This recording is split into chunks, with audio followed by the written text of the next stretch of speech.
ಎಲ್ಲರಿಗೂ ನಮಸ್ಕಾರ ಸ್ನೇಹಿತರೆ. ನಾನು ಏಕದಿನ ಆಡಿದ್ದು ಹೆಚ್ಚಿನವರು ನೋಡಿರಲಿಕ್ಕಿಲ್ಲ.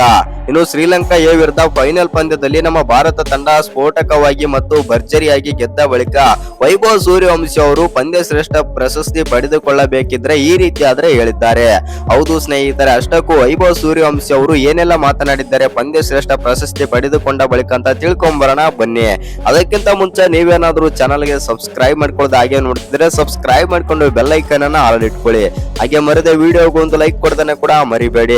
ಇನ್ನು ಚುಟುಕು ಕ್ರಿಕೆಟ್ ನಲ್ಲಿ ದೊಡ್ಡ ಮಟ್ಟಿನ ಸಂಚಲನವನ್ನು ಸೃಷ್ಟಿಸಿರುವ ವೈಭವ್ ಸೂರ್ಯವಂಶಿ ಏಕದಿನ ಪಂದ್ಯವನ್ನು ಚೆನ್ನಾಗಿ ಆಡಬಲ್ಲರು ಎಂಬುದಕ್ಕೆ ಇದೀಗ ಶ್ರೀಲಂಕಾದಲ್ಲಿ ಮುಗಿದಿರುವ ಎ ತಂಡಗಳ ತ್ರಿಕೋನ ಸರಣಿಯ ಸಾಕ್ಷಿ. ಹೌದು ಸ್ನೇಹಿತರೆ, ಶ್ರೀಲಂಕಾ ಎ ತಂಡದ ವಿರುದ್ಧ ಅರ್ಧ ಶತಕ ಪೂರೈಸಲು ತೆಗೆದುಕೊಂಡಿದ್ದು ಕೇವಲ 11 ಬಾಲ್ಗಳು ಮಾತ್ರ. ಅಂತಿಮವಾಗಿ 29 ಬಾಲ್ಗಳಲ್ಲಿ 94 ರನ್ ಚಚ್ಚಿದ ವೈಭವ್ ಸೂರ್ಯವಂಶಿ ಅರ್ಹವಾಗಿ ಪಂದ್ಯ ಶ್ರೇಷ್ಠ ಪ್ರಶಸ್ತಿಗೆ ಭಾಜನರಾದ್ರ ಅಂತ ಹೇಳ್ಬೋದು. ಇನ್ನು ಈ ವೇಳೆ ನಾನು ಏಕದಿನ ಪಂದ್ಯಗಳನ್ನು ಸಾಕಷ್ಟು ಆಡಿದ್ದೇನೆ, ಆದರೆ ಅದು ಜನರಿಗೆ ಅರಿವಿಗೆ ಬಂದಿರಲಿಕ್ಕಿಲ್ಲ ಎಂದು 11ರ ಹರೆಹರೆಯದ ಬಾಲಕ ಹೇಳಿದ ಮಾತುಗಳು ಇದೀಗ ವೈರಲ್ ಆದ್ರೆ ಆಗ್ತಾ ಇವೆ. ಹೌದು ಸ್ನೇಹಿತರೆ, ಭಾರತ ಟಿ20 ತಂಡ ಮಾತ್ರವಲ್ಲದೆ ಏಕದಿನ ತಂಡದ ಆಯ್ಕೆಯ ವೇಳೆಯೂ ತಮ್ಮನ್ನು ಪರಿಗಣಿಸಬಹುದು ಎಂದು ಬಿಸಿಸಿಐಗೆ ಆಯ್ಕೆ ಸಮಿತಿಗೆ ನೇರವಾಗಿ ಸಂದೇಶ ಆದ್ರೆ ನೀಡಿದಂತಿದೆ ಅಂತಾನೆ ಹೇಳ್ಬೋದು. ಇನ್ನು ಡಾಂಬೋಲಾದಲ್ಲಿ ಭಾನುವಾರ ನಡೆದ ಏಕದಿನ ತ್ರಿಕೋನ ಸರಣಿಯ ಫೈನಲ್ ಪಂದ್ಯದಲ್ಲಿ ಶ್ರೀಲಂಕಾ ಎ ತಂಡವನ್ನು ನಮ್ಮ ಭಾರತ ತಂಡ 66 ರನ್ಗಳಿಂದಾದ್ರೆ ಸೋಲಿಸಿತ್ತು. ಇನ್ನು ಮೊದಲು ಬ್ಯಾಟಿಂಗ್ ಮಾಡಿದ ನಮ್ಮ ಭಾರತ ತಂಡ 50 ಓವರ್ಗಳಲ್ಲಿ 9 ವಿಕೆಟ್ ಕಳೆದುಕೊಂಡು 377 ರನ್ ಆದ್ರೆ ಕಲೆ ಹಾಕಿತ್ತು. ಇದಕ್ಕೆ ಉತ್ತರವಾಗಿ ಶ್ರೀಲಂಕಾ ತಂಡ 47.1 ಓವರ್ಗಳಲ್ಲಿ 311 ರನ್ಗಳಿಗೆ ಆಲ್ಔಟ್ ಆಯಿತು. ಹೌದು ಸ್ನೇಹಿತರೆ, ಲಂಕಾ ಬೌಲಿಂಗ್ ದಾಳಿಯನ್ನು ಚಿಂದಿ ಉಡಾಯಿಸಿದ 15ರ ಹರೆಹರೆಯದ ಬಾಲಕ ವೈಭವ್ ಸೂರ್ಯವಂಶಿ ಬರೋಬ್ಬರಿ ಪಂದ್ಯ ಶ್ರೇಷ್ಠ ಪ್ರಶಸ್ತಿ ಪಡೆದುಕೊಳ್ಳೋದಲ್ಲದೆ ಫಾಸ್ಟೆಸ್ಟ್ 50 ಕೂಡ ಬಾರಿಸುತ್ತಾರೆ ಈ ಪಂದ್ಯದಲ್ಲಿ. ಹೌದು ಸ್ನೇಹಿತರೆ, ಪ್ರಶಸ್ತಿ ಸ್ವೀಕರಿಸಿದ ಬಳಿಕ ಕ್ರಿಕೆಟ್ ನಿರೂಪಕರು ವೈಭವ್ ಬಳಿ ಟಿ20 ಕ್ರಿಕೆಟ್ ನಲ್ಲಿ ಸಾಕಷ್ಟು ಹೆಸರು ಮಾಡಿದ ಬಳಿಕ ಇದೀಗ 50 ಓವರ್ಗಳ ಸ್ವರೂಪದ ಲಯಕ್ಕೆ ಹೇಗೆ ಹೊಂದಿಕೊಳ್ಳುತ್ತಿದ್ದೀರಿ ಎಂದು ಪ್ರಶ್ನೆ ಆದ್ರೆ ಕೇಳಿದರು. ಇದಕ್ಕೆ ವೈಭವ್ ಸೂರ್ಯವಂಶಿ ಅವರು ಅತ್ಯಂತ ಆತ್ಮವಿಶ್ವಾಸದಿಂದ ಈ ಸರಣಿಯಲ್ಲಿ ತುಂಬಾ ಕಲಿತಿದ್ದೇನೆ, ಆದರೆ ನಾನು ಈಗಲೂ ಸಾಕಷ್ಟು 50 ಓವರ್ಗಳ ಕ್ರಿಕೆಟ್ ಆಡಿದ್ದೇನೆ. ಇನ್ನು ಜನರ ಗಮನಕ್ಕೆ ಇದು ಬಂದಿದೆಯೋ ಇಲ್ಲವೋ ಗೊತ್ತಿಲ್ಲ ಎಂದು ಹೇಳುವ ಮೂಲಕ ತಮ್ಮನ್ನು ತಪ್ಪಾಗಿ ಅರ್ಥೈಸಿಕೊಂಡವರಿಗೆ ಒಂದು ಚುರುಕಾದ ಉತ್ತರ ಆದ್ರೆ ನೀಡಿದರು. ಇನ್ನೊಮ್ಮೆ ಈ ರೀತಿ ಪ್ರಶ್ನೆ ಆದ್ರೆ ಕೇಳ್ತಾರೆ ಪ್ರಶ್ನೆಯಲ್ಲಿ, ಹೀಗೆ ಆಡಬೇಕೆಂದು ಮೊದಲು ನಿರ್ಧರಿಸಿಕೊಂಡು ಬಂದಿದ್ದೇರೆ ಎಂಬ ಪ್ರಶ್ನೆ ಕೇಳಿದಾಗ, ಹೌದು, ಮೊದಲನೇ 10 ಓವರ್ಗಳಲ್ಲಿ ನಾನು ಅಂದುಕೊಂಡಿದ್ದನ್ನು ಕಾರ್ಯರೂಪಕ್ಕೆ ತರಲು ಬಯಸಿದ್ದೆ ಮತ್ತು ಅಲ್ಲಿಂದ ಇನ್ನಿಂಗ್ಸ್ ಮುಂದೆ ಕೊಂಡೊಯ್ಯಬೇಕಿತ್ತು. ಯಾವುದೇ ಒತ್ತಡವಿರಲಿಲ್ಲ. ಸರಣಿಯ ಆರಂಭದಲ್ಲಿ ನಾನು ಅಂದುಕೊಂಡಿದ್ದೆ ಆಡಲು ಸಾಧ್ಯವಾಗಿರಲಿಲ್ಲ, ಆದರೆ ತರಬೇತಿಗಾರರೊಂದಿಗೆ ಚರ್ಚಿಸಿದ ನಂತರ ಎಲ್ಲವೂ ಸರಿಯಾಯಿತು. ವಿಭಿನ್ನ ಪರಿಸ್ಥಿತಿಗಳಲ್ಲಿ ಹೊಂದಿಕೊಳ್ಳುವುದು ಒಂದು ಸವಾಲಾಗಿತ್ತು, ಅದನ್ನು ಎದುರಿಸಿದ್ದು ಖುಷಿ ಎಂದು ಹೇಳಿದ್ದಾರೆ ಅಂತ ಹೇಳ್ಬೋದು ವೈಭವ್ ಸೂರ್ಯವಂಶಿ. ಇನ್ನು ವೈಭವ್ ಸೂರ್ಯವಂಶಿ ಅವರು ಸಾಕಷ್ಟು ಏಕದಿನ ಪಂದ್ಯಗಳನ್ನು ಆಡಿದ್ದೇನೆ ಎಂಬ ಮಾತು ಇದೀಗ ಸ್ವಲ್ಪ ಸಂಚಲನ ಆದ್ರೆ ಮೂಡಿಸಿದೆ. ಹೌದು ಸ್ನೇಹಿತರೆ, ವೈಭವ್ ಸೂರ್ಯವಂಶಿ ಅವರು IPL ಗೆ ಕಾಲಿಟ್ಟು ಸ್ವಲ್ಪ ನೇಮೋಪೇಮ ಆದ್ರೆ ತೆಗೆದುಕೊಂಡರು. ಇನ್ನು ಅವರು ಟಿ20 ಕ್ರಿಕೆಟ್ ಗಿಂತನೂ ಮುಂಚೆ 50 ಓವರ್ಗಳ ಪಂದ್ಯದಲ್ಲಿಯೇ ಸಾಕಷ್ಟು ಕಾಲ ಕಳೆದಿದ್ದೇನೆ ಎಂಬ ಮಾತು ಕೂಡ ಹೇಳಿದ್ದಾರೆ. ಹೌದು ಸ್ನೇಹಿತರೆ, ಅವರು ಈಗಾಗಲೇ 38 ಸೀನಿಯರ್ ಮತ್ತು ಯೂತ್ ಏಕದಿನ ಪಂದ್ಯಗಳನ್ನಾದ್ರೆ ಆಡಿದ್ದಾರೆ. ಇದರಲ್ಲಿ 25 ಯೂತ್ ಏಕದಿನ ಪಂದ್ಯಗಳು ಸೇರಿದ್ದು 1412 ರನ್ ಹಾಗೂ 4 ಶತಕಗಳೊಂದಿಗೆ ಭಾರತದ ಅಂಡರ್-19 ಇತಿಹಾಸದಲ್ಲಿ ಅತ್ಯಂತ ಹೆಚ್ಚು ರನ್ ಗಳಿಸಿದ ಆಟಗಾರ ಎಂಬ ಹೆಗ್ಗಳಿಕೆಗೂ ಕೂಡ ಪಾತ್ರರಾಗಿದ್ದಾರೆ. ಇನ್ನು ಕಳೆದ ವರ್ಷ ಅಂಡರ್-19 ಫೈನಲ್ ಅಲ್ಲೂ ಅವರು ಇಂಗ್ಲೆಂಡ್ ತಂಡದ ವಿರುದ್ಧ ಬಾರಿಸಿದ ಅಮೋಘ 175 ರನ್ಗಳ ಇನ್ನಿಂಗ್ಸ್ ಅನ್ನು ಕ್ರಿಕೆಟ್ ಪ್ರೇಮಿಗಳು ಯಾರು ಮರೆಯುವಂತಿಲ್ಲ. ಹೌದು ಸ್ನೇಹಿತರೆ, ಆ ಮೂಲಕ ತಾವು ದೊಡ್ಡ ಪಂದ್ಯಗಳ ಅಪ್ರತಿಮ ಆಟಗಾರ ಎಂಬುದನ್ನು ಅವರು ಕ್ರಿಕೆಟ್ ಜಗತ್ತಿಗೆ ಸಾರಿದರು. ಇದೀಗ ಶ್ರೀಲಂಕಾ ಎ ತಂಡದ ವಿರುದ್ಧ ಉತ್ತಮ ಪ್ರದರ್ಶನ ನೀಡುವ ಮೂಲಕ ಮತ್ತೊಮ್ಮೆ ಸಾಬೀತಾದ್ರೆ ಮಾಡಿದ್ದಾರೆ. ಹೀಗಾಗಿ ತಾವು ಕೇವಲ ಭಾರತ ಟಿ20 ತಂಡ ಮಾತ್ರವಲ್ಲದೆ ಏಕದಿನ ತಂಡಕ್ಕೂ ಆಡಲು ಸಿದ್ಧ ಎಂಬ ಸಂದೇಶವನ್ನು ಬಿಸಿಸಿಐಗಾದ್ರೆ ರವಾನಿಸಿದ್ದಾರೆ. ಹೌದು ಸ್ನೇಹಿತರೆ, ಇನ್ನು ವೈಭವ್ ಸೂರ್ಯವಂಶಿ ಅವರು ಶ್ರೀಲಂಕಾ ಎ ವಿರುದ್ಧ ಫೈನಲ್ ಪಂದ್ಯದಲ್ಲಿ ಅಪ್ಪರಿಸಿದ ಹೇಗೆ ಮತ್ತು ಹೇಗೆಲ್ಲ ರಿವೆಂಜ್ ತಗೊಂಡರು ಅಂತ ತಿಳ್ಕೊಂಬರೋಣ ಬನ್ನಿ. ಇನ್ನು ನಮ್ಮ ಭಾರತ ಎ ಮತ್ತು ಶ್ರೀಲಂಕಾ ಎ ನಡುವಿನ ಟ್ರೀ ಸೀರೀಸ್ ನ ಫೈನಲ್ ಪಂದ್ಯದಲ್ಲಿ ನಮ್ಮ ಭಾರತ ತಂಡ ರೋಚಕವಾಗಿ ಫೈನಲ್ ಪಂದ್ಯದಲ್ಲಿ ಆದ್ರೆ ಗೆದ್ದಿದೆ. ಇನ್ನು ಈ ಪಂದ್ಯದಲ್ಲಿ ಟಾಸ್ ಸೋತು ಮೊದಲು ಬ್ಯಾಟಿಂಗ್ ಮಾಡಿದ ನಮ್ಮ ಟೀಮ್ ಇಂಡಿಯಾ 377 ರನ್ ಆದ್ರೆ ಹೊಡಿತಾರೆ, 9 ವಿಕೆಟ್ ಕಳ್ಕೊಂಡು. ಹೌದು ಸ್ನೇಹಿತರೆ, ಆದ್ರೆ ಮೊದಲನೇ 10 ಓವರ್ ಮಾತ್ರ ಹೈಲೈಟ್ಸ್ ಆಗಿತ್ತು, ಯಾಕೆಂದ್ರೆ ವೈಭವ್ ಸೂರ್ಯವಂಶಿ ಆ ರೀತಿ ಆದ್ರೆ ಬ್ಯಾಟಿಂಗ್ ಆಡಿದರು. ಹೌದು ಸ್ನೇಹಿತರೆ, ಇನ್ನು 378 ಟಾರ್ಗೆಟ್ ಚೇಸ್ ಮಾಡಕ್ಕೆ ಬಂದಿರಬೇಕಾದ್ರೆ ಶ್ರೀಲಂಕನ್ ಆಟಗಾರರು ಯಾರು ಕೂಡ ಹೇಳಿಕೊಳ್ಳುವಂತ ಪ್ರದರ್ಶನ ಆದ್ರೆ ಕೊಡ್ಲೇ ಇಲ್ಲ. ಆದ್ರೂ ಕೂಡ ಒಂದು ಹಂತದಲ್ಲಿ ಈ ತಂಡ ಏನು ನಮ್ಮ ವಿರುದ್ಧ ಗೆಲ್ಲುತ್ತೆ ಅಂತ ಅನ್ನೋ ಓಪೆ ಕೊಡ್ಲಿಲ್ಲ ಅಂತಾನೆ ಹೇಳ್ಬೋದು. ಒಟ್ನಲ್ಲಿ ನಮ್ಮ ಭಾರತ ತಂಡ ಬಂದ್ಬಿಟ್ಟು ಶ್ರೀಲಂಕಾ ವಿರುದ್ಧ ಬರೋಬ್ಬರಿ 66 ರನ್ಗಳಿಂದ ಫೈನಲ್ ಪಂದ್ಯದಲ್ಲಿ ಆದ್ರೆ ಗೆದ್ದಿದೆ. ಹೌದು ಸ್ನೇಹಿತರೆ, ಇನ್ನು ಈ ಪಂದ್ಯದಲ್ಲಿ ನಾವು ಒಂದು ನೋಡಬೇಕಾದ ವಿಚಾರ ಏನಂತಂದ್ರೆ ವೈಭವ್ ಸೂರ್ಯವಂಶಿ ಅವರ ಬ್ಯಾಟಿಂಗ್. ಹೌದು ಸ್ನೇಹಿತರೆ, ಕಳೆದ ಪಂದ್ಯದಲ್ಲಿ ಬಂದ್ಬಿಟ್ಟು ಅಂದ್ರೆ ಫೈನಲ್ ಗಿಂತ ಮುಂಚೆ ಒಂದು ಪಂದ್ಯ ಆದ್ರೆ ನಡೆದಿತ್ತು ಶ್ರೀಲಂಕಾ ಮತ್ತು ನಮ್ಮ ಭಾರತ ನಡುವೆ. ಆ ಪಂದ್ಯದಲ್ಲಿ ಬಂದ್ಬಿಟ್ಟು ಟೈ ಆಗಿರುತ್ತೆ. ಆ ಪಂದ್ಯ ಸೂಪರ್ ಓವರ್ ನಲ್ಲಿ ಜಗಳ ಕೂಡ ಆಗುತ್ತೆ ಅಂತಾನೆ ಹೇಳ್ಬೋದು. ಅದರ ಸೇಡನ್ನು ಇದೀಗ ತೀರಿಸಿಕೊಂಡಿದ್ದಾರೆ ವೈಭವ್ ಸೂರ್ಯವಂಶಿ ಅವರು ಫೈನಲ್ ಪಂದ್ಯದಲ್ಲಿ. ನೀವೆಲ್ಲ IPL ಕಿಡ್ ಅಂದ್ರೆ ನಾನು ಫೈನಲ್ ಪಂದ್ಯದಲ್ಲಿ ತೋರಿಸ್ತೀನಿ ಅಂತ ಬ್ಯಾಟಿಂಗ್ ಮಾಡಿ ತೋರಿಸಿದ್ರು ವೈಭವ್ ಸೂರ್ಯವಂಶಿ ಈ ಪಂದ್ಯದಲ್ಲಿ. ಹೌದು ಸ್ನೇಹಿತರೆ, ಹೇಗಿತ್ತು ಆರ್ಭಟ ಅಂತ ನೋಡೋಣ ಬನ್ನಿ. ಕ್ರಿಕೆಟ್ ಮೈದಾನದಲ್ಲಿ ಟಾಂಗ್ ಕೊಟ್ಟ ಎದುರಾಳಿಗಳಿಗೆ ಬ್ಯಾಟ್ ಮೂಲಕವೇ ಉತ್ತರ ನೀಡುವುದರಲ್ಲಿ ನಮ್ಮ ಭಾರತದ ಆಟಗಾರರು ಯಾವಾಗಲೂ ಸಖತ್ ಫೇಮಸ್.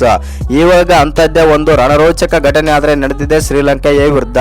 ಹೌದು ಸ್ನೇಹಿತರೆ, ಶ್ರೀಲಂಕಾ ಎ ವಿರುದ್ಧದ ತ್ರಿಕೋನ ಸರಣಿಯ ಫೈನಲ್ ಪಂದ್ಯದಲ್ಲಿ ಆದ್ರೆ ಇನ್ನು ಭಾರತ ಎ ತಂಡದ ಯುವ ಬ್ಯಾಟ್ಸ್ಮನ್ ಮತ್ತು ನಮ್ಮ ಭಾರತ ತಂಡದ ಓಪನರ್ ಸೆನ್ಸೇಷನ್ ಬ್ಯಾಟ್ಸ್ಮನ್ ಆಗಿರುವಂತಹ ವೈಭವ್ ಸೂರ್ಯವಂಶಿ ಅವರು ಶ್ರೀಲಂಕಾದ ಬೌಲರ್ಗಳ ವಿರುದ್ಧ ಮೈದಾನದಲ್ಲಿ ನಡುಭಾಗದಲ್ಲಿ ಅಬ್ಬರಿಸುವ ಮೂಲಕ ಕೇವಲ 11 ಬಾಲ್ಗಳಲ್ಲಿ ಸಿಡಿಲ ಮರಿ ತರಹ ಅರ್ಧಶತಕ ಅಂದರೆ ಹಾಫ್ ಸೆಂಚುರಿ ಚಚ್ಚಿ ಬಿಸಾಕಿದರು. ಹೌದು ಸ್ನೇಹಿತರೆ, ದಾಖಲೆಯನ್ನು ಕೂಡ ನಿರ್ಮಿಸಿದರು ವೈಭವ್. ಇನ್ನು ಈ ಟೂರ್ನಮೆಂಟ್ ನ ಫೈನಲ್ಗೂ ಮುಂಚೆ ನಡೆದ ಪಂದ್ಯದಲ್ಲಿ ಕೆಲ ಲಂಕಾ ಆಟಗಾರರು ವೈಭವ್ ಅವರನ್ನು ಕೆಣಕಿ ಶೆಡ್ಲಿಂಗ್ ಮಾಡಿದ್ದರು. ಇವಾಗ ಅದಕ್ಕೆ ತಕ್ಕ ಸರಿಯಾದ ತಿರುಗೇಟ ಆದ್ರೆ ನೀಡಿದ್ದಾರೆ ವೈಭವ್ ಸೂರ್ಯವಂಶಿ. ಲಂಕಾ ಬೌಲರ್ಗಳ ಲೈನ್ ಅಂಡ್ ಲೆಂತ್ ಕಂಪ್ಲೀಟ್ ಆಗಿ ಹಾಳು ಮಾಡಿ ತಮ್ಮ ಹಳೆಯ ಸೇಡನ್ನಾದ್ರೆ ತೀರಿಸಿಕೊಂಡಿದ್ದಾರೆ. ಫೈನಲ್ ಪಂದ್ಯಕ್ಕೂ ಮುನ್ನ ನಡೆದ ಲೀಗ್ ಮ್ಯಾಚ್ ನಲ್ಲಿ ವೈಭವ್ ಸೂರ್ಯವಂಶಿ ಬ್ಯಾಟಿಂಗ್ ಮಾಡುವಾಗ ಶ್ರೀಲಂಕಾದ ಕೆಲವು ಆಟಗಾರರು ಅತಿಯಾದ ಗರ್ವದಿಂದ ಕಮೆಂಟ್ ಕೂಡ ಮಾಡಿದ್ದರು. ಇದು IPL ಅಲ್ಲ ತಮ್ಮ, ಸುಮ್ನೆ ಹೋಗು ಮನೆಗೆ ಎಂದು ವೈಭವ್ ಅವರನ್ನು ಹೀಯಾಳಿಸಿ ಸೆಡ್ಲಿಂಗ್ ಆದ್ರೆ ಮಾಡಿದ್ದರು. ಆದರೆ ಲಂಕಾ ಆಟಗಾರರು ಆಡಿದ್ದ ಪ್ರತಿಯೊಂದು ಮಾತುಗಳು ವೈಭವ್ ಮನಸ್ಸಿನಲ್ಲಿ ಕಿತ್ತು ಹತ್ತಿತ್ತಂತಾನೆ ಹೇಳ್ಬೋದು. ಹೌದು ಸ್ನೇಹಿತರೆ, ಇನ್ನು ಈ ಪಂದ್ಯಕ್ಕಿಂತ ಮುಂಚೆ ಇನ್ಸ್ಟಾಗ್ರಾಮ್ ಪೋಸ್ಟ್ ಕೂಡ ಹಾಕಿರುತ್ತಾರೆ. ನಾನು ಈ ಪಂದ್ಯದಲ್ಲಿ ಅಬ್ಬರಿಸುತ್ತಾನೆ 100% ಎಂದು ತಮ್ಮ ಸ್ಟೋರಿಯಲ್ಲೂ ಕೂಡ ಹಾಕಿಕೊಳ್ಳುತ್ತಾರೆ ವೈಭವ್ ಸೂರ್ಯವಂಶಿ. ಹೌದು ಸ್ನೇಹಿತರೆ, ಇನ್ನು ವೈಭವ್ ಅವರು ಕೇವಲ 11 ಬಾಲ್ಗಳಲ್ಲಿ ತಮ್ಮ ಅರ್ಧಶತಕ ಪೂರೈಸುವ ಮೂಲಕ ಕ್ರಿಕೆಟ್ ಲೋಕವೇ ತಗೊಳ್ಳುವಂತೆ ಮಾಡಿದರು. ಅವರ ಈ ಬಿರುಗಾಳಿ ಇನ್ನಿಂಗ್ಸ್ ನಲ್ಲಿ ಬರೋಬ್ಬರಿ ಸಿಕ್ಸರ್ಗಳು ಮತ್ತು 5 ಖಡಕ್ ಬೌಂಡರಿಗಳು ಸೇರಿದ್ದವು. ವಿಶೇಷ ಎಂದರೆ ವೈಭವ್ ಅವರು ಲಾಂಗ್ ಆನ್ ಮೇಲೆ ಬಂದು ಭರ್ಜರಿ 6 ಬಾರಿಸುವ ಮೂಲಕವೇ ತಮ್ಮ ಈ ಐತಿಹಾಸಿಕ ಹಾಫ್ ಸೆಂಚುರಿ ಸೆಲೆಬ್ರೇಟ್ ಮಾಡಿದರು. ಇನ್ನು ಮಹತ್ವದ ಫೈನಲ್ ಪಂದ್ಯದಲ್ಲಿ ನಾಯಕ ಇಟ್ಟ ನಂಬಿಕೆ ಉಳಿಸಿಕೊಂಡ ವೈಭವ್. ಹೌದು ಸ್ನೇಹಿತರೆ, ಟೀಂ ಇಂಡಿಯಾಗೆ ನಿರೀಕ್ಷೆಗೂ ಮೀರಿದ ಅತ್ಯಂತ ಆಕ್ರಮಣಕಾರಿ ಆರಂಭ ತಂದುಕೊಟ್ಟರು ವೈಭವ್. 11 ಬಾಲ್ಗಳಲ್ಲಿ 52 ರನ್ ಆದ್ರೆ ಗಳಿಸಿದರು. ಹೌದು ಸ್ನೇಹಿತರೆ, ಶ್ರೀಲಂಕಾ ಎ ವಿರುದ್ಧದ ಪಂದ್ಯದಲ್ಲಿ ಕೇವಲ 11 ಬಾಲ್ಗಳಲ್ಲಿ ಭರ್ಜರಿ ಅರ್ಧಶತಕ ಬಾರಿಸುವ ಮೂಲಕ ಇತಿಹಾಸ ನಿರ್ಮಿಸಿದೆ ನಮ್ಮ ಭಾರತದ ಯುವ ಆಟಗಾರ ವೈಭವ್ ಸೂರ್ಯವಂಶಿ. ಇನ್ನು ಆನಂತರವೂ ಲಂಕಾ ಬೌಲರ್ಗಳ ಮೇಲೆ ತಮ್ಮ ಬ್ಯಾಟಿಂಗ್ ದಾಳಿಯನ್ನು ಮುಂದುವರಿಸಿದರು. ಮೈದಾನದ ಮೂಲೆ ಮೂಲೆಗೂ ಚೆಂಡನ್ನು ಅಟ್ಟುತ್ತಿದ್ದ ವೈಭವ್ ಸೂರ್ಯವಂಶಿ ಶತಕದ ಸಂಖ್ಯೆ ಅಂದರೆ ಬರೋಬ್ಬರಿ 94 ರನ್ ಗಳಿದ್ದಾಗ ಔಟ್ ಆಗಿ ಪೆವಿಲಿಯನ್ ಆದ್ರೆ ಸೇರಿದರು. ಇನ್ನು ವೈಭವ್ ಸೂರ್ಯವಂಶಿ ಔಟ್ ಆಗ್ತಾ ಇದ್ದಂತೆಯೇ ಇಂಡಿಯನ್ ಅಭಿಮಾನಿಗಳು ತುಂಬಾನೇ ಆದ್ರೆ ಬೇಸರ ಆದ್ರೆ ಹೊರಹಾಗ್ತಾ ಇದ್ದಾರೆ. ಯಾಕೆಂದ್ರೆ ವೈಭವ್ ಸೂರ್ಯವಂಶಿ ಅವರು ಇಷ್ಟು ಚೆನ್ನಾಗಿ ಆಡಿದ್ರೂ ಕೂಡ ದೇವರು ಆ ಹುಡುಗನಿಗೆ ಸೆಂಚುರಿ ಆದ್ರೆ ಮಿಸ್ ಮಾಡ್ತಾ ಇದ್ದಾನೆ ಅಂತಂದು ಇಡೀ ನಮ್ಮ ಭಾರತದ ಕ್ರಿಕೆಟ್ ಅಭಿಮಾನಿಗಳೇ ಬೇಸರಗೊಂಡರು. ಹೌದು ಸ್ನೇಹಿತರೆ, ಶ್ರೀಲಂಕಾದ ಸಗನ್ ಆರಾಚಿಗೆ ಎಸೆದ ಅದ್ಭುತ ಚೆಂಡನ್ನು ಕ್ರೀಸ್ ನಿಂದ ಮುಂದೆ ಬಂದು ಹೊಡೆಯಲು ಹೋದ ವೈಭವ್ ಅಲ್ಲೇ ಫೀಲ್ಡಿಂಗ್ ಮಾಡುತ್ತಿದ್ದಂತಹ ವಿಜಯಕಾಂತ್ ಅವರಿಗೆ ಕ್ಲೀನ್ ಕ್ಯಾಚ್ ಆಗಿ ಔಟ್ ಆಗುವ ಮೂಲಕ ತಮ್ಮ ಐತಿಹಾಸಿಕ ಇನ್ನಿಂಗ್ಸ್ ಮುಗಿಸಿದರಂತಾನೆ ಹೇಳ್ಬೋದು ವೈಭವ್ ಸೂರ್ಯವಂಶಿ. ಹೌದು ಸ್ನೇಹಿತರೆ, ವೈಭವ್ ಸೂರ್ಯವಂಶಿ ಮೈದಾನದಲ್ಲಿ ಎದುರಿಸಿದ್ದು ಕೇವಲ 29 ಬಾಲ್ಗಳು ಮಾತ್ರ. ಆದರೆ ಅಲ್ಪ ಅವಧಿಯಲ್ಲಿ ಲಂಕಾ ಬೌಲರ್ಗಳ ಪಾಲಿಗೆ ಅವರು ಯಮ ಸ್ವರೂಪಿಯಾಗಿ ಬದಲಾಗಿದ್ದರು. ಕ್ರೀಸ್ ನಲ್ಲಿ ನಿಂತು ಬಿರುಗಾಳಿಯ ವೇಗದಲ್ಲಿ ರನ್ ಕೊಳ್ಳೆ ಹೊಡೆದ ವೈಭವ್ ಅವರು ಶ್ರೀಲಂಕಾದ ಪ್ರಮುಖ ಬೌಲರ್ಗಳ ಲೈನ್ ಅಂಡ್ ಲೆಂತ್ ಮೇಲೆ ಕಂಪ್ಲೀಟ್ ಆಗಿ ಹಾಳು ಮಾಡಿದರು. ಶತಕದ ಮೈಲುಗಲ್ಲನ್ನು ಮುಟ್ಟಲು ಕೇವಲ 6 ರನ್ಗಳ ಕೊರತೆ ಎದುರಾಯಿತಾದರೂ ಅವರು ಈ ಆಡಿದ ಧಮಾಕದ ಆಟ ಎಲ್ಲರ ಗಮನ ಆದರೆ ಸೆಳೆಯಿತು. ಹೌದು ಸ್ನೇಹಿತರೆ, ವೈಭವ್ ಅವರ ಈ 94 ರನ್ಗಳ ಇನ್ನಿಂಗ್ಸ್ ಎಷ್ಟು ರೋಚಕತೆವಾಗಿತ್ತು ಎಂದರೆ ಅದರಲ್ಲಿ ಬರೋಬ್ಬರಿ 10 ಸಿಕ್ಸರ್ಗಳು ಮತ್ತು 8 ಖಡಕ್ ಫೋರ್ಗಳಾದ್ರೆ ಇವೆ. ಆದರೆ ಅವರು ಗಳಿಸಿದ್ದ ಒಟ್ಟು ರನ್ಗಳಲ್ಲಿ 92 ರನ್ಗಳು ಕೇವಲ ಬೌಂಡರಿ ಮತ್ತು ಸಿಕ್ಸರ್ಗಳ ಮೂಲಕವೇ ಬಂದಿವೆ. ಇಡೀ ಪಂದ್ಯದುದ್ದಕ್ಕೂ ಬರೋಬ್ಬರಿ 324.14 ಸ್ಟ್ರೈಕ್ ರೇಟ್ ನಲ್ಲಿ ಬ್ಯಾಟಿಂಗ್ ಮಾಡಿದ ವೈಭವ್ ಸೂರ್ಯವಂಶಿ ಅವರ ಆಟ ಕಂಡು ಕ್ರಿಕೆಟ್ ಇತಿಹಾಸದಲ್ಲೇ ಇದೊಂದು ಸಂಚಲನವಾಗಿ ಮೂಡಿದೆ ಎಂದು ಕ್ರಿಕೆಟ್ ದಿಗ್ಗಜರಾದ್ರೆ ಹೇಳಿದ್ದಾರೆ ಅಂತ ಹೇಳ್ಬೋದು, ಮಾತಾಡ್ತಾ ಇದ್ದಾರೆ. ಇನ್ನು ಶ್ರೀಲಂಕಾ ವಿರುದ್ಧ ವಿಶ್ವ ದಾಖಲೆಯೊಂದಿಗೆ ಸೇಡು ತೀರಿಸಿಕೊಂಡ ವೈಭವ್. ಹೌದು ಸ್ನೇಹಿತರೆ, 63 ವರ್ಷಗಳ ಇತಿಹಾಸದಲ್ಲಿ ಯಾರು ಮಾಡದ ಸಾಧನೆ ಆದ್ರೆ ಮಾಡಿದ್ದಾರೆ ವೈಭವ್ ಸೂರ್ಯವಂಶಿ.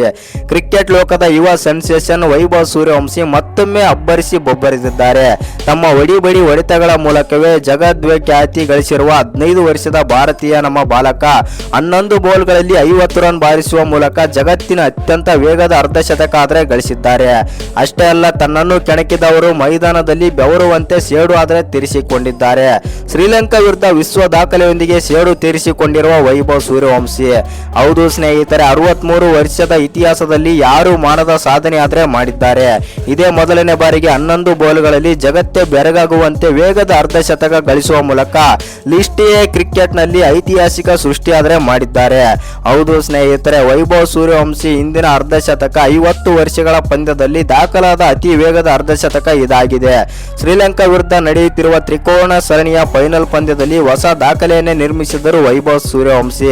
ಹೌದು ಸ್ನೇಹಿತರೆ, ರಂಗೀರಿ ಡಬ್ಬಾಲ ಅಂತಾರಾಷ್ಟ್ರೀಯ ಕ್ರೀಡಾಂಗಣದಲ್ಲಿ ನಡೆದ ತ್ರಿಕೋನ ಸರಣಿಯ ಫೈನಲ್ ಪಂದ್ಯದಲ್ಲಿ ಶ್ರೀಲಂಕಾ ಎ ವಿರುದ್ಧ ಭಾರತ ಎ ಪಂದ್ಯದಲ್ಲಿ ಹರಿಹರಿಯದ batting sensation Vaibhav Suryavanshi list A ಕ್ರಿಕೆಟ್ನಲ್ಲಿ ಶ್ರೀಲಂಕಾ ತಂಡದ ಆಟಗಾರರನ್ನು ಬೆವರಿಳಿಸಿದರು.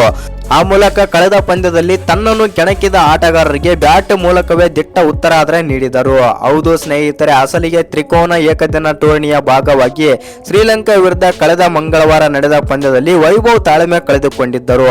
ವೀರೋಚಿತವಾಗಿ ನಡೆದ ಈ ಪಂದ್ಯದಲ್ಲಿ ಭಾರತ ಎ ತಂಡ ಸೂಪರ್ ಓವರ್ನಲ್ಲಿ ಸೋಲು ಕಂಡಿತು. ಇನ್ನು ಸೂಪರ್ ಓವರ್ ಮುಕ್ತಾಯವಾದ ಬಳಿಕ ಆಟಗಾರರು ಹೊರ ನಡೆಯುವ ಸಂದರ್ಭದಲ್ಲಿ ವೈಭವ್ ಸೂರ್ಯವಂಶಿ ಅವರನ್ನು ಶ್ರೀಲಂಕಾದ ಆಟಗಾರರು ಆದರೆ ಕೆಣಕಿದ್ದರು. ಹಾಗೆ ತಾಳ್ಮೆ ಕಳೆದುಕೊಂಡಿರುವ ವೈಭವ್ ಸೂರ್ಯವಂಶಿ ಶ್ರೀಲಂಕಾ ಆಟಗಾರರ ವಿರುದ್ಧ ಮುಗಿಬಿದ್ದರು. ಹೌದು ಸ್ನೇಹಿತರೆ, ಒಂದು ಹಂತದಲ್ಲಿ ಈ ಜಗಳ ಕೈ ಮಿಲಾಯಿಸುವ ಹಂತಕ್ಕೆ ಕೂಡ ಸಾಗಿತ್ತು. ಆ ಕೂಡಲೇ ಎಚ್ಚೆತ್ತುಕೊಂಡ ಶ್ರೀಲಂಕಾದ ವಿಕೆಟ್ ಕೀಪರ್ ಇಬ್ಬರನ್ನು ದೂರ ತಳ್ಳಿ ಸಮಾಧಾನ ಮಾಡುವ ಕೆಲಸ ಆದ್ರೆ ಮಾಡಿದರು. ಇದೀಗ ತನ್ನನ್ನು ಕೆಣಕಿದ ಆಟಗಾರರಿಗೆ ವೈಭವ್ ಸೂರ್ಯವಂಶಿ ತಮ್ಮ ಬ್ಯಾಟ್ ಮೂಲಕವೇ ಉತ್ತರ ಆದ್ರೆ ನೀಡಿದ್ದಾರೆ.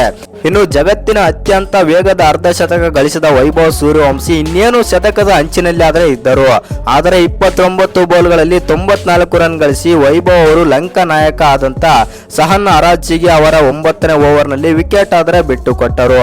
ಹೌದು ಸ್ನೇಹಿತರೆ, ಆ ಮೂಲಕ ಸೆನ್ಸೇಷನಲ್ ಬ್ಯಾಟ್ಸ್ಮನ್ ಮತ್ತು ದಾಖಲೆಯ ಶತಕವನ್ನು ತಪ್ಪಿಸಿಕೊಂಡವರು ನಮ್ಮ ವೈಭವ್ ಸೂರ್ಯವಂಶಿ. ಇನ್ನು ವೈಭವ್ ಸೂರ್ಯವಂಶಿ ಅವರ ಹಿಂದಿನ ಇನ್ನಿಂಗ್ಸ್ ನಲ್ಲಿ 29 ಬಾಲ್ಗಳಲ್ಲಿ 10 4 ಮತ್ತು 8 ಸಿಕ್ಸರ್ಗಳಾದ್ರೆ ಸೇರಿದವು ಅಂತಾನೆ ಹೇಳ್ಬೋದು. ಇನ್ನು ನಮ್ಮ ಭಾರತ ತಂಡ ಈ ಫೈನಲ್ ಪಂದ್ಯದಲ್ಲಿ ಗೆದ್ದ ಬಳಿಕ ಮತ್ತು ಪಂದ್ಯ ಶ್ರೇಷ್ಠ ಪ್ರಶಸ್ತಿ ಪಡೆದುಕೊಂಡು ಬಳಿಕ ವೈಭವ್ ಸೂರ್ಯವಂಶಿ ಅವರು ಏನೆಲ್ಲ ಮಾತನಾಡಿದ್ದಾರೆ, ಏನೆಲ್ಲ ಹೇಳಿದ್ದಾರೆ ಅಂತ ನೋಡೋದಾಯ್ತು ಅಂತಂದ್ರೆ ಈ ರೀತಿ ಆದ್ರೆ ಹೇಳಿದ್ದಾರೆ. ನಾನು ಯಾವ ಆಟಗಾರನ ಮೇಲೂ ಕೂಡ ಸೇಡಿಟ್ಟು ಆದ್ರೆ ಆ ರೀತಿ ಆದ್ರೆ ಮಾಡಿಲ್ಲ. ಏಕೆಂದರೆ ಅವರು ಮಾಡಿದ ತಪ್ಪಿನಿಂದಾಗಿ ನಾನು ಅವರಿಗೆ ಸ್ವಲ್ಪ ಮಾತಾಡಿದ ಅವರ ಜೊತೆ ಹೋಗಿ ಅದನ್ನೇ ಸ್ವಲ್ಪ ನೀವು ದೊಡ್ಡರಾದಂತವಾಗಿ ಮಾಡಿದ್ದೀರಿ. ನಾನು ಯಾವ ಆಟಗಾರನು ಕೂಡ ದ್ವೇಷದಿಂದ ಆದ್ರೆ ನೋಡೋದಿಲ್ಲ. ನಾನು ಭಾರತ ದೇಶದಿಂದ ಬಂದವನು ಮತ್ತು ನನಗೆ ತುಂಬಾನೇ ಆದ್ರೆ ತಿಳುವಳಿಕೆ ಆದ್ರೆ ಇದೆ.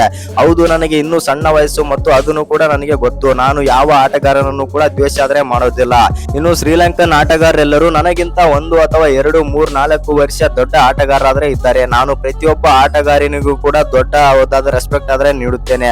ನಾನು ಯಾರ ವಿರುದ್ಧನೂ ಕೂಡ ಅಷ್ಟೊಂದು ನಾನು ಕೀಳಾಗಿ ನೋಡೋದಿಲ್ಲ. ಮತ್ತು ಏಕೆಂದ್ರೆ ನಾನು ನನ್ನ ಪ್ರತಿಸ್ಪರ್ಧಿಯನ್ನು ನಾನು ಯಾವ ರೀತಿ ನೋಡಬೇಕು ಅದೇ ರೀತಿಯಾಗಿ ನೋಡುತ್ತೇನೆ. ನಾನು ಅವತ್ತಿನ ದಿನ ಜಗಳ ಆಡಿದ್ದೇನೆ, ಹೌದು ತಪ್ಪಾಗಿದೆ, ನನ್ನಿಂದ ತಪ್ಪಾಗಿದೆ ಅಂತ ನಾನು ಕ್ಷಮೆ ಆದ್ರೆ ಕೇಳುತ್ತೇನೆ. ಆದರೆ ನಾನು ಶ್ರೀಲಂಕನ್ ಆಟಗಾರರೆಲ್ಲರೂ ಕೂಡ ನನಗಿಂತ ದೊಡ್ಡವರಾದ್ರೆ ಇದ್ದಾರೆ ಮತ್ತು ಅವರಿಗೆ ನಾನು ರೆಸ್ಪೆಕ್ಟ್ ಆದ್ರೆ ಕೊಡುತ್ತೇನೆ. ನನ್ನ ಅಣ್ಣನಿಂದಿರೋ ತರ ನಾನು ನೋಡುತ್ತೇನೆ ಅಂತಂದು ಶ್ರೀಲಂಕನ್ ಆಟಗಾರರ ಬಗ್ಗೆ ಈ ರೀತಿ ಹೇಳ್ತಾ ಇದ್ದಂಗೆನೆ ಇಡೀ ಕ್ರಿಕೆಟ್ ಫ್ಯಾನ್ಸ್ ಮನಸ್ಸು ಕದೀತಾರೆ ಅಂತ ಹೇಳ್ಬೋದು ವೈಭವ್ ಸೂರ್ಯವಂಶಿ. ಹೌದು ಸ್ನೇಹಿತರೆ, ಈ ರೀತಿ ಮಾತಾಡ್ತಾ ಇದ್ದಂಗೆನೆ ಶ್ರೀಲಂಕನ್ ಆಟಗಾರರ ಕಣ್ಣಲ್ಲಿ ಕೂಡ ಕಣ್ಣೀರಾದ್ರೆ ಬರುತ್ತೆ. ಈ ರೀತಿ ಇಷ್ಟು ಸಣ್ಣ ವಯಸ್ಸಿಗೆ ಇಷ್ಟು ತಿಳುವಳಿಕೆಯಿಂದ ಮಾತನಾಡಿದಂತ ವೈಭವ್ ಸೂರ್ಯವಂಶಿ ಅವರು ಮುಂದಿನ ಫ್ಯೂಚರ್ ಸ್ಟಾರ್ ಆಗಲಿದ್ದಾರೆ ನಮ್ಮ ಭಾರತ ತಂಡಕ್ಕೆ ಅಂತಂದು ದಿಗ್ಗಜರೇ ಮಾತಾಡ್ತಾ ಇದ್ದಾರೆ ಅಂತಾನೆ ಹೇಳ್ಬೋದು. ಹೌದು ಸ್ನೇಹಿತರೆ, ಇನ್ನು ವೈಭವ್ ಸೂರ್ಯವಂಶಿ ಅವರು ಇನ್ನಷ್ಟು ಕೂಡ ಮಾತಾಡ್ತಾರೆ. ಇನ್ನು ಈ ಪಂದ್ಯದಲ್ಲಿ ಪಂದ್ಯ ಶ್ರೇಷ್ಠ ಪ್ರಶಸ್ತಿ ಅವಾರ್ಡ್ ಪಡೆದುಕೊಳ್ಳಬೇಕಿದ್ದರೆ ಈ ರೀತಿ ಆದ್ರೆ ಮಾತಾಡ್ತಾರೆ. ಇನ್ನು ಮತ್ತಷ್ಟು ಮಾತನಾಡಿದಂತ ವೈಭವ್ ಸೂರ್ಯವಂಶಿ ಅವರು ಈ ರೀತಿ ಆದ್ರೆ ಹೇಳ್ತಾರೆ, ಇವತ್ತಿನ ದಿನ ನಾನು ODI ಕ್ರಿಕೆಟ್ ನಲ್ಲಿ T20 ಶೈಲಿಯಲ್ಲಿ ಆದ್ರೆ ಬ್ಯಾಟಿಂಗ್ ಮಾಡಿದ್ದೇನೆ. ಹೌದು, ನಾನು ಶ್ರೀಲಂಕಾದ ವಿರುದ್ಧ ಈ ರೀತಿ ಫೈನಲ್ ಪಂದ್ಯದಲ್ಲಿ ಬ್ಯಾಟಿಂಗ್ ಮಾಡಿದ್ದು ನೋಡಿ ಹಲವಾರು ಕಾಂಟ್ರವರ್ಸಿಗಳು ಕೂಡ ಈಗ ಸದ್ಯದ ಮಟ್ಟಿಗೆ ಹುಟ್ಟಿಕೊಂಡಿರ್ತವೆ. ಆದರೆ ನಾನು ಯಾವತ್ತೂ ಕೂಡ ಶ್ರೀಲಂಕನ್ ಆಟಗಾರರನ್ನು ದ್ವೇಷ ಆದ್ರೆ ಮಾಡೋದಿಲ್ಲ ಮತ್ತು ಶ್ರೀಲಂಕನ್ ಆಟಗಾರರು ಎಲ್ಲರೂ ಕೂಡ ನನ್ನ ಅಣ್ಣ ತಮ್ಮೆಂದು ಎಂದು ವೈಭವ್ ಸೂರ್ಯವಂಶಿ ಅವರಾದ್ರೆ ಮಾತಾಡ್ತಾರೆ ಅಂತಾನೆ ಹೇಳ್ಬೋದು. ಇನ್ನು ಕುಮಾರ ಸಂಗಕ್ಕರ ಅವರ ಬಗ್ಗೆನೂ ಕೂಡ ಮಾತಾಡ್ತಾರೆ. ಇನ್ನು ಕುಮಾರ ಸಂಗಕ್ಕರ ಚಂದ್ರಶೇಖರ ಸಾರ್ ಅವರು ಬಂದ್ಬಿಟ್ಟು ನಮ್ಮ ರಾಜಸ್ಥಾನ್ ರಾಯಲ್ಸ್ ತಂಡಕ್ಕೆ ಕೋಚ್ ಕೂಡ ಆಗಿದ್ದರು. ಅವರ ಕೈಯಲ್ಲೇ ನಾನು ಆಡಿ ಬೆಳೆದಿದ್ದೇನೆ ಮತ್ತು ಆ ಕಾರಣದಿಂದಾಗಿ ನಾನು ಅವರಿಗೆ ವಿರೋಧವಾಗಿ ನಡೆದುಕೊಳ್ಳಲ್ಲ. ಇನ್ನು ಶ್ರೀಲಂಕಾದ ಆಟಗಾರರ ಜೊತೆ ನಾನು ಜಗಳ ಆಡಿದ್ದು ಕೂಡ ಯಾವತ್ತೂ ಮುಂದೆ ತಗೊಂಡು ಹೋಗಲು ನಾನು ಸಿದ್ಧನಿಲ್ಲ ಮತ್ತು ಇಲ್ಲಿಗೆ ಅದನ್ನು ಬಿಟ್ಟು ಬಿಡುತ್ತೇನೆ. ಹೌದು, ನಾನು ಜಗಳ ಆಡಿದ್ದೇನೆ ಮತ್ತು ನನ್ನಿಂದನೇ ತಪ್ಪಾಗಿದೆ ಎಂದು ಇಲ್ಲಿಗೆ ಬಿಟ್ಟು ಬಿಡುತ್ತೇನೆ ಎಂದು ವೈಭವ್ ಸೂರ್ಯವಂಶಿ ಅವರು ಈ ರೀತಿ ಮಾತಾಡಿ ಎಲ್ಲರ ಮನಾದ್ರೆ ಗೆದ್ದರಂತಾನೆ ಹೇಳ್ಬೋದು. ಇನ್ನು ಈ ವಿಡಿಯೋ ಇಷ್ಟ ಆಗಿದ್ರೆ ಒಂದು ಲೈಕ್ ಮಾಡಿ, ಶೇರ್ ಮಾಡಿ, ಹಾಗೆ ಇನ್ನು ಯಾರ್ಯಾರು ಚಾನಲ್ಗೆ ಸಬ್ಸ್ಕ್ರೈಬ್ ಮಾಡ್ಕೊಂಡಿಲ್ಲ ಸಬ್ಸ್ಕ್ರೈಬ್ ಮಾಡ್ಕೊಂಡು ಬೆಲ್ ಐಕಾನ್ ಅನ್ನು ಆಲ್ ಇಟ್ಕೊಳ್ಳಿ. ಹಾಗೆ ಮರಿದ ವಿಡಿಯೋಗೆ ಒಂದು ಲೈಕ್ ಕೊಡೋದನ್ನ ಕೂಡ ಮರಿಬೇಡಿ ಮತ್ತು ವೈಭವ್ ಸೂರ್ಯವಂಶಿ ಅವರ ಬಗ್ಗೆ ನಿಮ್ಗೆ ಏನೆಲ್ಲ ಅನ್ಸುತ್ತ ಕಮೆಂಟ್ ಬಾಕ್ಸ್ ನಲ್ಲಿ ಕಮೆಂಟ್ ಮಾಡೋದನ್ನ ಮರಿಬೇಡಿ.